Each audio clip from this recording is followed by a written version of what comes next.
सकाळच्या घाईत झटपट तयार होणारी चविष्ट टोमॅटोची भाजी पाहूयात. तर त्यासाठी कढईमध्ये 2 चमचे तेल गरम केले. यात जिरं आणि मोहरी टाकायची, काही कढीपत्त्याची पानं टाकायची आहेत. त्यानंतर 2 मध्यम आकाराचे बारीक चिरलेले कांदे टाकायचेत.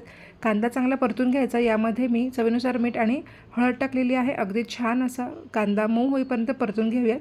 यात काही आता सुके मसाले टाकूयात. तर इथं मी अर्धा चमचा साठवणुकीचा मसाला टाकलेला आहे, 2 चमचे कांदा लसूण मसाला, 1 ते सव्वा चमचे लाल तिखट टाकायचं आहे आणि व्यवस्थित मसाले पण परतून घ्यायचे. व्यवस्थित मसाले मिक्स झाल्यानंतर यात 5 मध्यम आकाराचे लालबुंद पिकलेले टोमॅटो बारीक चिरलेले आहेत, तर ते टाकून घ्यायचे. व्यवस्थित मिक्स करायचं, झाकण लावून चांगली 2-3 मिनटं वाफ काढून घ्यायची आहे. वाफ काढल्यानंतर पुन्हा एकदा चेक करायचं आणि पुन्हा एकदा झाकून ठेवायचं. तर इथं टोमॅटो अगदी छान शिजलेला आहे. आता यामध्ये भाजलेलं शेंगदाण्याचं कूट टाकायचं आहे आणि भरपूर अशी बारीक चिरलेली कोथिंबीर टाकायची आहे. झटपट तयार होणारी अतिशय चविष्ट अशी टोमॅटोची भाजी तयार झालेली, नक्की करून बघा.